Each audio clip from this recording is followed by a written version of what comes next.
नमस्कार दोस्तों, स्वागत है आपका YouTube चैनल पर। दोस्तों, आज आप ये MS एक्सेल का पार्ट नंबर 18 देख रहे हैं और आज के इस वीडियो में हम सीखेंगे कि कैसे आप माइक्रोसॉफ्ट एक्सेल में एज को कैलकुलेट कर सकते हैं डेट ऑफ बर्थ के जरिए। अगर आपको प्रोजेक्ट के अंदर किसी भी डेट को कैलकुलेट करना पड़ा, एज को कैलकुलेट करना पड़ा आज की डेट से, तो आप कैसे कैलकुलेट करेंगे कि यह जो व्यक्ति है, ये जो बच्चा है, ये जो स्टूडेंट है, वो कितने साल का हो गया है उस बर्थ डेट से लेकर आज की डेट तक। आइए मैं आपको बताता हूँ, लेकिन उससे पहले चैनल को सब्सक्राइब जरूर कर लें, नोटिफिकेशन बेल को जरूर प्रेस कर लें। आइए अब हम जानते हैं। जैसे दोस्तों यहाँ पर आप देख सकते हैं, मैंने पहले से एक डेटा तैयार कर रखा है, शीट तैयार कर रखी है, जिसमें स्टूडेंट की नाम है, फादर नेम है, क्लास है, डेट ऑफ बर्थ है और मुझे यहाँ पर एज कैलकुलेट करनी है। यहाँ पर 15 स्टूडेंट है जिनकी मुझे क्लास 12 के अंदर ही स्टूडेंट है और मुझे एज कैलकुलेट करनी है। उसके बाद जैसे यहाँ पर हमने एग्जाम्पल के लिए, उदाहरण के लिए एक डेट को सिलेक्ट कर रखा है, जैसे 23 सितंबर 1999। अब यहाँ पर टुडे डेट भी हमने लिख रखी है जो कि आज की डेट है। अब हमें कैलकुलेट करना है कि ये जो दोनों डेट के बीच में कितने साल हो रहे हैं, कितने मंथ हो रहे हैं और कितने दिन हो रहे हैं। अगर आपको डेट ऑफ बर्थ से लेकर आज की डेट तक ईयर कैलकुलेट करने हैं तो हमें क्या करना है, हमें यहाँ पर एक फॉर्मूला एंटर करना है। किसी भी फॉर्मूले को एंटर करने से पहले हम क्या लगाते हैं, इक्वल। उसके बाद में आपको लिखना है डेट लिखने के बाद डी लिखना है, फिर हमें लगाना है इफ। उसके बाद में आपको ब्रैकेट ऑन करना है। ब्रैकेट ऑन करने के बाद में आपको डेट ऑफ बर्थ सेलेक्ट करनी है, जो भी डेट ऑफ बर्थ है, चाहे आप इसको सेलेक्ट करें या फिर आप इसमें से सेलेक्ट करें। लेकिन यहाँ पर हम आपको बताने के लिए यहाँ से हम इसको सेलेक्ट करते हैं। यहाँ पर ये आ गया J4। उसके बाद हम लगाएंगे कॉमा लगाने के बाद आपको आज की डेट को सेलेक्ट करना है। जैसे यहाँ पर आज की डेट कौन सी है, ये वाली। उसके बाद में आपको कॉमा लगाकर अब यहाँ पर हमें क्या करना है, हमें यहाँ पर क्या निकालना है, आप गौर से देखकर बताइए कि हमें यहाँ पर क्या निकालना है।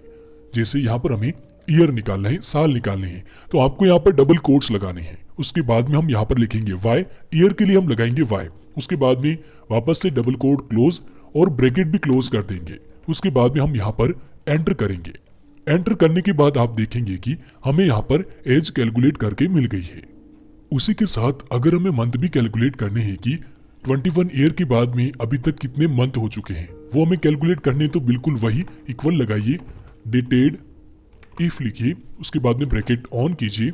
वापस से आप यहाँ से डेट ऑफ बर्थ को सेलेक्ट कीजिए, कॉमा लगाइए, आज की डेट को सेलेक्ट कीजिए, कॉमा लगाइए, डबल कोट्स लगाइए। अब यहाँ पर हमें क्या चाहिए कि साल के बाद कितने मंथ और बचे हैं जो कि 12 मंथ से कम है। अगर 12 मंथ होते हैं तो यहाँ पर ये 21 की जगह पर 22 वैसे ही हो जाता, लेकिन हो सकता है यहाँ पर 11 मंथ हो, 10 हो, 5 मंथ हो, ऐसे हो सकता है। तो यहाँ पर हम लिखेंगे YM, यानी कि साल के बाद कितने मंथ बचे हैं। उसके बाद डबल कोट्स क्लोज और ब्रैकेट भी हमें क्लोज कर देना है और एंटर प्रेस करना है। तो यहाँ पर हमें मंथ भी दिखने लगेंगे। अब इसी तरीके से अगर आपको डे भी निकालना है तो वही फॉर्मूला रहेगा, इक्वल लगाया, डेटेड इफ लिखा, उसके बाद में ब्रैकेट ऑन कर दिया, ये ब्रैकेट ऑन हमने सेलेक्ट किया, कॉमा लगाया, इसको सेलेक्ट किया, फिर हमने यहाँ पर, अब हमें यहाँ पर दिन निकालने हैं तो हम यहाँ पर डबल कोट्स लगाएंगे। उसके बाद में हम यहाँ पर लिखेंगे महीने के बाद दिन निकालने हैं, मंथ के बाद हमें दिन निकालने हैं, तो हम यहाँ पर MD लिखेंगे और डबल कोट्स क्लोज और ब्रैकेट क्लोज करके हम एंटर कर देंगे। तो देख सकते हैं आप पूरी हमारी डेट ऑफ बर्थ कैसे कैलकुलेट हुई है, 21 साल 2 महीने 3 दिन। अब अगर आपको जैसे कैलकुलेट करना है कि डेट ऑफ बर्थ से लेकर आज तक टोटल कितने दिन हुए हैं, कई बार होता है कि एक इफेक्ट बन जाता है कि आपको अगर कैलकुलेट करना है तो कैसे करेंगे। तो यहाँ पर आपको कुछ नहीं करना है, मंथ हटाकर डी रख देना है, तो टोटल जितने भी दिन होंगे वो यहाँ पर आपको दिख जाएंगे। उसी तरीके से मंथ के अंदर भी है, अगर आपको टोटल मंथ करने हैं तो वाई हटा दीजिए, टोटल मंथ बता देगा कि 21 साल के अंदर जो कितने मंथ थे वो बता देगा। इसको हम वापस से कंट्रोल जेड कर लेते हैं और आपके सामने इस डेटा को रखते हैं। अब यहाँ पर हम एज को कैलकुलेट करने से पहले एक फॉर्मूला हम और ध्यान में रखते हैं।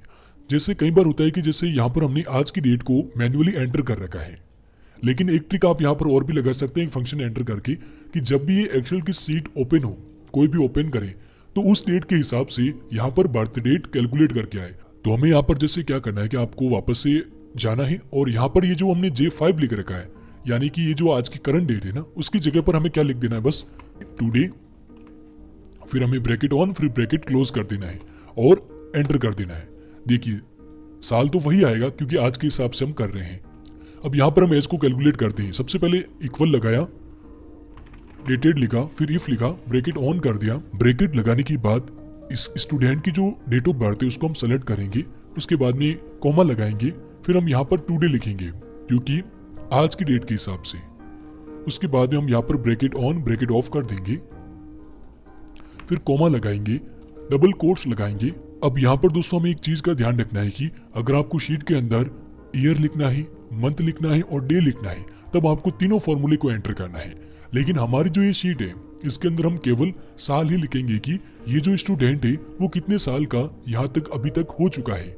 आपने कई सारी शीट के अंदर देखा होगा कि केवल ईयर जो होता है वही लिखा हुआ होता है, इसलिए हम यहाँ पर वाई ही लिखेंगे। यहाँ पर हम डबल कोट्स क्लोज कर देंगे और ब्रैकेट को भी हम क्लोज करेंगे। उसके बाद में हम एंटर प्रेस करेंगे तो इसकी एज यहाँ पर आपको दिखने लगेगी।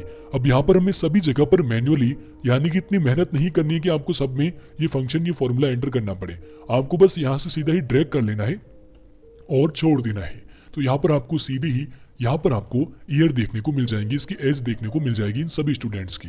तो दोस्तों इस हिसाब से आप MS एक्सेल के अंदर एज को कैलकुलेट कर सकते हैं, डेट ऑफ बर्थ को कैलकुलेट कर सकते हैं आज की करंट डेट से। आशा करता हूँ यह वीडियो आपको काफी पसंद आया होगा।